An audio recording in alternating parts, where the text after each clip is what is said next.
Una po sa ating mga balita, mahigit 1 bilyong piso ang natipid ng Department of National Defense sa mga bagong baril para sa mga sundalo.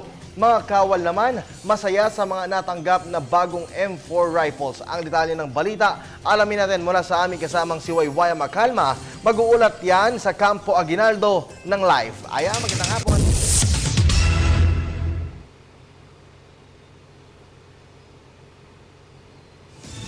Kirby, higit 20,000 mga M4 rifles. Ito'y bagong M4 rifles naman ang formal nang ibibigay sa mga kawal. At mismong ang Pangulong Aquino ang namahagi pa sa 10 sundalo mula sa Philippine Army at Philippine Marines kaninang umaga dito sa Campo Aguinaldo.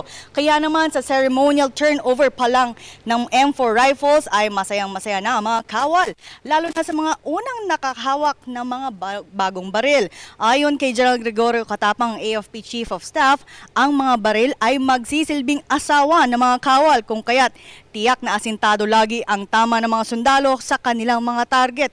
Ngayon bago na ang kanilang mga baril matapos ang ilang dekadang hindi napapalitan ang kanilang Vietnam War old na mga M16 rifles. Kaya naman para kay Private First Class Patrick Paul Alcala ng Philippine Army, sa 6 na taong niyang sundalo ay ngayon pa lamang niya matitikman at mahawakan ang bagong baril na kanyang makakasangga habang siya ay nasa serbisyo. At masayang-masaya din ang Department of National Defense dahil higit nga 1 bilyong piso nga ang natipid nila nang ito'y nagsagawa ng bidding. At narito ang bahagi ng pahayag ni AFP Chief of Staff General Gregorio Katapang at ni Private First Class Paul Alcala ng Philippine Army. Awa nila pag nasa gera, nasa combat, iba yung confident ka na magaling yung baril mo, tapos magaling ka rin. So, pag pinagsama mo yung dalawa, assured ka na may laban ka kung whatever enemy you will confront. So they're getting pressure wipes, kumbaga. Oo, mga dito, tuwang-tuwa sila sa nakakuha sila ng bagong baril.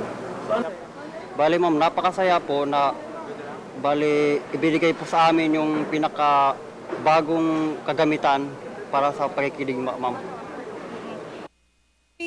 Samantala kanina, Kirby, ikinuwento naman ni General Katapang na personal nilang tinest fire ang mga bagong M4 rifles nitong Sabado at kasama nga nila sa pagtetest fire nitong mga M4 rifles ay si Pangulong Aquino. Ginawa nila ito sa Marine Headquarters sa shooting range at maging si Pangulo ay hindi pinalagpas sa masubukan ang mga bagong M4 rifles. At bukod kay Pangulong Aquino at General Katapang, ang mga opisyal ng mga major service commands ay sinubukan at lahat nga ay asintado ang tama maging ang presidente. At sa paglilibot natin for the past weeks, Kirby, mabanggit ko lang, may mga sundalo tayo nakakausap na kung saan nga excited sila na makuha at makita itong mga bagong M4 rifles at maging mga tinyente na nakakausap natin. Even from yesterday's trip ni General Katapang sa Palawan sa Western Command, may mga sundalong lumalapit sa atin na kailan nga nila makikita ang mga M4 rifles at kaya naman tuwang-tuwa at high na high nga ang moral ng ating mga kawal. At Kirby, yan ang pinaka-latest mula rito sa Campo Aguinaldo. Maraming salamat sa iyo, kasamang Aya.